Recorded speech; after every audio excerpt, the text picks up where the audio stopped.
If you're a US citizen, a green card holder, or someone still waiting for approval, today's topic matters. Because yes, there are real situations where a person can lose their US citizenship, and many people don't realize how it actually works.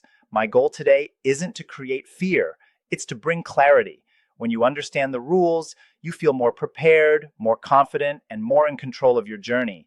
Hi, I'm Sophia, and thank you for trusting me to walk with you through these important immigration updates. Every day, policies shift, processing times change, new announcements come out, and there are small details that can sometimes make a big difference. In this episode, we're going to talk about the truth behind losing citizenship, how it happens, who it affects, and what it really means, while also looking at key immigration updates that may impact applicants, families, workers, and students around the world. And as always, this is not legal advice. I'm not a government official or an attorney. I'm simply here to help you understand information in a simple, calm, and supportive way so you don't feel lost or overwhelmed. A lot of people believe that once you become a US citizen, nothing can ever change. You get your passport, you vote, you feel settled, and it seems permanent. But the reality is a little more complicated.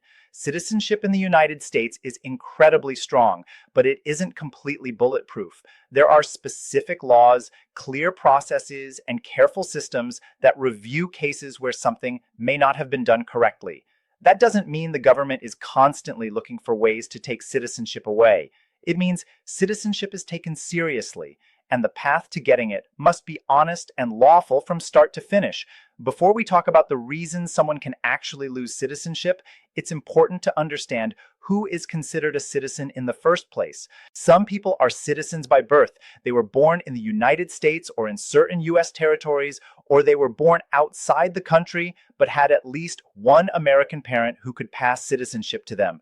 Others become citizens through naturalization, which means they were not born American, but they went through the immigration process, lived in the country legally, passed exams, took the oath, and earned citizenship. Both groups are citizens. Both have rights. Both share protections under the Constitution. But there is one important difference in how the law views their history. For people born as US citizens, their status is usually very secure. In almost all situations, it cannot be taken away unless there was major fraud involving identity or birth records from the very beginning, and that is extremely rare. For naturalized citizens, there is a record of applications, interviews, background checks, and forms. If much later, the government discovers that something critical in that process was intentionally hidden or falsified, they have the legal power to review it again. That doesn't mean mistakes automatically remove citizenship. It doesn't mean small errors ruin your life. Reviews usually focus on intentional deception, not confusion, language difficulty, or honest misunderstandings. So, as we move forward, I want you to keep one thing in mind. Most people never face citizenship problems. The stories you sometimes hear are often connected to serious fraud, criminal deception, or choices that directly conflict with loyalty to the United States. Let's start with the situation that surprises many people, because it isn't scary at all. In fact, it's completely voluntary. The first real way someone can lose US citizenship is by choosing to give it up. This is called renunciation, and it is not something that happens casually or by accident. You can't lose citizenship because you were frustrated, or because you moved abroad, or because you posted something online saying you don't want to be American anymore. Renunciation is a very formal process that happens face-to-face at a US embassy or consulate outside the United States. You meet with an official, you sign detailed paperwork, and you take an oath stating clearly that you understand what you're doing. There is also a significant fee, and once it is complete, it is permanent. There is no undo button. People choose to renounce for different reasons. Some live permanently in another country and feel fully settled there. Others are trying to simplify taxes or financial systems. Some do it for personal, political, or identity reasons. Whatever the reason is, the key detail is that it is always a personal decision. No one is forced into it. And when someone renounces, they lose the ability to vote. They lose automatic entry into the United States, and they may need a visa in the future if they ever want to visit. For most people, this step never becomes part of their life. It is rare, intentional, and carefully documented. And I want to say this clearly, simply living abroad, having dual citizenship, or staying overseas for a long time does not automatically take your citizenship away. Renunciation happens only when someone specifically chooses it and completes the process. Now, the next situation is where many people begin to feel anxious. So I want to walk slowly, carefully, and calmly. Yes, the government can remove citizenship in certain circumstances, but it usually happens for one reason: serious fraud during the naturalization process. This is called denaturalization, and it does not apply to everyone. It does not happen randomly. It does not happen because someone forgot a date or made a small mistake on a form years ago. Denaturalization usually happens when the government discovers that a person intentionally hid something major while applying for citizenship. That might include using a different identity, concealing a criminal past, hiding involvement in violent groups, or lying about events that were central to the decision to approve the application. When something like that is discovered, it doesn't get handled quietly or secretly. It becomes a legal process in federal court. The person has the right to know what is happening. They have the right to respond. They have the right to be represented. And nothing happens overnight. There is evidence, arguments, review, and decisions made by judges. I know this topic can sound frightening, but here is the truth that often gets lost in rumors. Most citizens never experience denaturalization because most people went through their immigration journey honestly. Even if English was difficult, even if paperwork was confusing, even if mistakes were made by accident, the focus is usually on clear, intentional deception, not misunderstanding.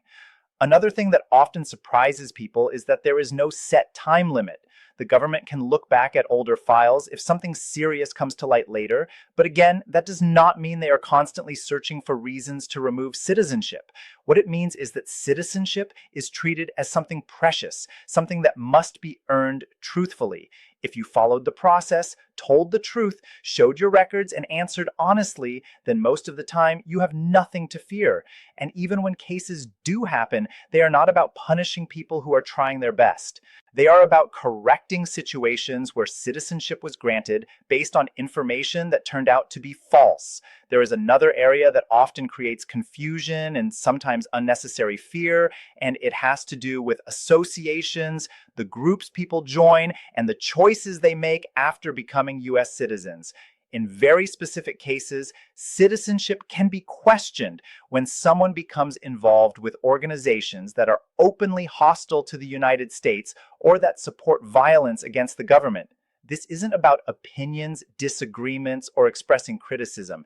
It isn't about peaceful activism, religion, culture, or belonging to community organizations. What usually matters here is intent and alignment with groups whose goals directly involve overthrowing or harming the United States. In the past, there have been cases where people joined extremist organizations, helped hostile governments, or took roles that clearly worked against U.S. national security. When something like that happens, the government may review whether the person's original oath of allegiance, the promise they made when they became a citizen, was sincere. Sometimes this review happens within the first few years after naturalization because the law assumes that behavior shortly after citizenship may reveal the person's true intentions at the time they applied. But I want to slow down here and emphasize something very important. This does not apply to most people. Living abroad does not cause this. Visiting another country does not cause this. Having strong cultural, family, or emotional ties to your homeland does not cause this. Even holding firm political views does not automatically place someone at risk. These situations usually involve extreme circumstances, and they are reviewed carefully, slowly, and through the legal system, not through rumors, assumptions, or social media posts. If you came to the United States, worked hard, followed the law, took the oath with sincerity, and built your life honestly, then you are not the type of person these laws are meant to target. They exist for rare, serious cases, not everyday citizens living normal lives. So, if you ever hear dramatic headlines or exaggerated stories, take a breath. Ask whether the situation involved violence, deception, or direct harm to the United States. In most cases, the answer explains why it happened. Now, let's talk about something much more common and sometimes misunderstood: dual citizenship. Millions of Americans hold two passports today. Many were born in one country and later naturalized in the United States. Others were born in America to parents from somewhere else, and they inherited citizenship from both nations. For the most part, the United States allows dual citizenship, and it does not automatically place anyone at risk. You can visit your family, maintain your cultural roots, travel back and forth, and even feel connected to both countries at the same time. That is normal, and for many families, it is a gift. However, there are rare situations where dual citizenship becomes complicated. These usually involve taking a formal position in another government or swearing an oath that explicitly rejects loyalty to the United States. For example, if someone becomes a high-ranking official in a foreign government that conflicts with U.S. interests, or they sign documents declaring exclusive allegiance to another nation, the government may review whether they still intended to remain fully committed to their U.S. citizenship. Even then, it is not automatic. There is analysis, there are questions, there is legal review. Simply renewing a foreign passport, voting in some foreign elections, or maintaining family ties usually does not threaten citizenship. The key question is intention, whether the person meant to abandon their American identity in a formal, legal way. So, if you hold two passports, breathe. For most people, it is perfectly fine. Travel, study, work, care for your loved ones, and stay connected to your heritage. The law is not designed to punish people for honoring their background. It is designed to look at very specific, rare behaviors that directly contradict the oath made during naturalization. And as always, if anyone is ever unsure about a complex situation, the safest step is to get professional guidance. Not because you should be afraid, but because clarity brings peace of mind. There is one more category that often gets mentioned in movies, headlines, and dramatic conversations, and that is the idea of losing citizenship because of treason or actions against the United States. This is the most extreme and the rarest situation of all. In very limited cases, a person can face both criminal charges and the possible loss of citizenship if they actively work as an agent for an enemy government, support armed rebellion, or commit treason. These cases are not common everyday situations. They involve serious investigations, clear evidence, and long legal processes that go through federal courts. Nothing happens quickly, nothing happens quietly. A judge must review everything. The person has rights. The system is designed to be strict, careful, and deliberate. For most people watching this scenario will never come close to their life. Studying abroad, disagreeing with policies, criticizing leaders, posting opinions online, or having strong emotions about global events does not equal treason. Everyday worries, travel plans, family visits, and political opinions do not lead to citizenship loss. When we talk about treason, we are talking about rare, extreme actions with deep consequences, and they are carefully proven before any decision is made. I share this not to alarm you, but to remind you that most citizens live their entire lives without ever hearing the word treason applied to anything around them. The laws exist because every country protects itself, but they are rarely used and they are not designed to target ordinary people simply living their lives, raising families, working, studying, and contributing. Now, let's take a moment to talk about people who were born in the United States. This is another area where rumors often create unnecessary panic. If you were born in the United States or in most U.S. territories and you received citizenship at birth, your status is generally very strong and protected under the Constitution. In nearly every situation, your citizenship cannot be taken away simply because you traveled, lived abroad, made mistakes, or experienced immigration issues with family members. For U.S.-born citizens, the only extremely rare exception involves fraud at the very beginning. Things like falsified birth records, fabricated identities, or organized scams where documents were intentionally created to show a birth in the United States when it did not actually happen. These situations are hard to prove. They involve deep investigations, and they usually come from long-running fraud rings rather than everyday families. So again, if you were born here, your citizenship is not fragile. It is not something that disappears because of misunderstandings or because your parents were not citizens at the time. The law is designed to protect people born in the country, and when rare fraud cases do arise, they go through courts, evidence, appeals, and long reviews, not quick decisions and not guesses. I want you to hear that clearly because so many viewers write to me saying, They heard something online and now they're afraid. The truth is, most of the time, there is nothing to fear. Awareness is helpful, panic is not. Now that we've covered the rare and specific situations where citizenship can be questioned, I want to gently shift our focus to something that affects far more people every single day: immigration updates, processing times, and the ongoing wait that so many families, students, and workers are dealing with right now. If you are waiting on a decision, I know the process can feel slow, uncertain, and sometimes unfair. You check your case status, you refresh your email, you hear different stories from friends and social media, and it becomes confusing very quickly. That's why I like to explain things in simple language without panic and without hype. Just clear information so you know what to expect. Across many categories, USCIS continues to work through backlogs that built up over several years. Some cases are moving faster than people expected, while others are taking longer than the posted timelines. For example, some employment-based applications and work permits in certain offices have improved, while family-based petitions in busy regions still face delays. This doesn't mean anything is wrong with your case. It usually means the local office is handling thousands of files at the same time, and each one must be checked carefully. When you see case actively being reviewed, it often simply means your file is in the queue, not forgotten. And when you see no updates for months, that is frustrating, but it is still normal. The best thing you can do is continue keeping your documents organized, watch your online account, and respond quickly if USCIS ever asks for more evidence. You don't need to refresh your status every hour. You don't need to compare your case to everyone else's. Each timeline is slightly different, and silence does not automatically mean bad news. Another important area many people ask about involves visas: students, workers, visitors, and families hoping to travel. Let's start with work visas. Categories like H-1B, L-1, and related dependent remain highly requested, and when demand is high, processing sometimes feels slow. Some applicants receive approvals quickly, especially if premium processing is used, while others wait longer for background checks or administrative review. Again, delays don't always signal denial. Sometimes it simply means more verification is happening behind the scenes for students, especially those on F-1 visas. The biggest thing to remember is planning ahead.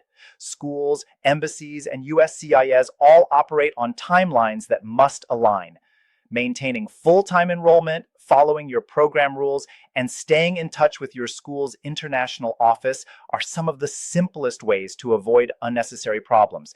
And for visitors on B1 or B2 visas, officers are mainly looking for clarity, clear travel plans, proof you intend to return home, and honesty about why you are visiting. There is no perfect script. There is only being truthful, prepared, and calm. Family members traveling or applying for visas often experience emotional stress because their plans involve weddings, illnesses, reunions, and important life events. Sometimes interviews get delayed. Sometimes documents are requested again. Sometimes travel plans need adjusting. I know that can sting. I know it feels personal. But in most situations, these delays are procedural, not punishment. Staying patient, responding carefully, and avoiding panic reactions usually helps more than anything else. And when something feels confusing, it's always better to seek trusted guidance rather than rely on rumors. When we talk about immigration, one of the biggest topics on people's minds is the green card process. For many families and workers, a green card represents stability, long-term security, and the chance to truly build a future in the United States. But the journey can be slow. Processing times depend on the category, the country of origin, and the local office handling the case. Some people receive interview notices faster than expected, while others wait much longer than they imagined. Neither experience is unusual. In family-based categories, especially for spouses and immediate relatives, processing has improved in some locations, while other field offices still have noticeable backlogs. Employment-based categories continue to shift as visa numbers open and close during the year. Sometimes priority dates move forward, sometimes they pause, sometimes they even move backward. And when that happens, people feel discouraged. But this movement is part of how the system balances demand. And it doesn't mean your dream has disappeared. It simply means the timeline has changed. Interviews are another part of this journey that can create anxiety. Many viewers write to me and say, Sophia, I'm scared. What if I say something wrong? What if I forget a detail? Interviews are not designed to trap people. They exist to confirm information and make sure records match. Officers usually ask about your relationship, your work, your address, your history, and basic life details. Honesty is always the safest path. If you don't remember something exactly, it is better to explain that calmly than to guess or make something up. And if USCIS needs more documents, they will usually request them officially. That step can feel frustrating, but it is normal. It doesn't automatically mean denial. It often simply means they need clearer proof before making a final decision. Keeping copies, staying organized, and approaching each step with patience helps more than anything else. Travel is another area where people worry, especially if they have pending cases. Before traveling, it is important to understand what type of status you have and whether you are allowed to leave and return. Many people traveling on advanced parole or with certain pending applications need to follow instructions carefully. Carry your documents. Allow extra time at airports. Be prepared to answer simple questions at the border. Officers are looking for clarity, not perfection. If you are visiting the United States on a temporary visa, the same idea applies. Be honest about the reason for your trip. Explain your ties to your home country. Show that your plans match your visa category. There is no secret trick, and there is no magic phrase. Calm, honest communication is usually the strongest foundation. Sometimes travelers experience secondary inspection or extra questioning. When that happens, it can feel intimidating, but in many cases it is routine. Officers may need to verify something in the system, confirm identity, or review previous travel records. Being respectful, patient, and cooperative goes a long way.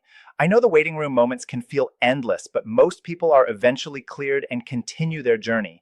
And it's important to remember that border decisions are about rules, not personal judgment of your worth or your story. As we look at the bigger picture, immigration today is full of moving parts. Policies change, forms update, fees sometimes increase, and digital systems continue to expand. USCIS has been using more online tools for uploading documents, checking case status, and receiving notices. That can feel convenient for some people and confusing for others. If you ever feel lost, take your time. Read instructions slowly. Check details before submitting. And don't feel pressured by rumors that say, if you don't do this right now, your case will be ruined. Most of the time, there is space to breathe and space to correct honest mistakes. I also want to acknowledge the emotional side of all this. Waiting for a visa, a work permit, or a green card isn't just paperwork. It's your life. It's your plans, your family, your education, and your future. Some days feel hopeful, other days feel heavy, and that's completely human. If you ever feel discouraged, remind yourself that millions of people have walked this road before you. Many waited longer than they expected and still eventually reached the place they were trying to go.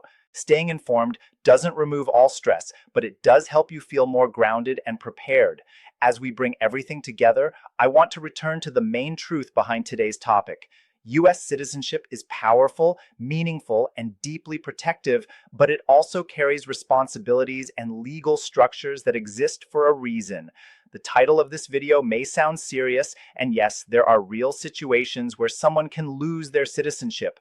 But as we've seen, those situations are rare, very specific, and almost always connected to clear intent, fraud, or choices that directly conflict with the promise someone made when they became a citizen. For most people, people who followed the rules, told the truth, and built their life honestly, citizenship is secure. Awareness is important, but fear is not necessary. At the same time, the immigration process, whether it involves visas, green cards, travel, or naturalization, can be long, detailed, and sometimes confusing. Processing times shift, rules sometimes change, interviews get delayed, notices arrive when you least expect them, and through all of that, you may feel worried about making mistakes. I want you to hear this clearly. Confusion is normal. Questions are normal. Feeling impatient, frustrated, or tired is normal. What matters most is staying informed, staying truthful, and staying patient with yourself. Whenever we talk about immigration systems, it can be easy to think of everything as paperwork and regulations, but behind every case number, there is a real human being. There is a student trying to build a future, a parent fighting for family unity, a worker contributing skills, a spouse waiting to live under the same roof again. And there are citizens, both naturalized and born here, who sometimes feel unsure about what the laws actually mean. If you are one of them, remember that learning is power. Understanding how things work gives you clarity, and clarity helps you make calm, thoughtful decisions. Throughout today's update, I've shared information, not legal advice and not predictions, because immigration journeys are personal and unique. If you ever face a complicated situation, getting professional help can bring reassurance. And if everything is going smoothly, staying informed helps you remain confident and prepared. Whether you are at the beginning of your immigration path or already living as a U.S. citizen, your story matters and you deserve truthful, respectful information. So here's the gentle takeaway I hope you leave with today. U.S. citizenship is not something that disappears easily. It is strong, it is protected, it is honored. And while rare exceptions exist, they are handled carefully and through long legal processes, not rumors and not fear. At the same time, visas, green cards, and immigration procedures require patience, organization, and awareness. And even when the road feels slow, many people do eventually reach the outcome they hoped for. If today's update helped you feel more informed or more calm, I'm truly glad. Immigration journeys can be stressful, but staying aware step by step helps you stay prepared. If you'd like to receive more daily updates about U.S. immigration, visas, citizenship, and travel, you're welcome to stay connected here. And if you have a question or experience to share, feel free to leave it in the comments. Your story may comfort or guide someone else who is watching and feeling the same worries you once felt. Thank you for spending this time with me today. I'm Sophia, and I appreciate your trust and your presence. Take care. Stay hopeful.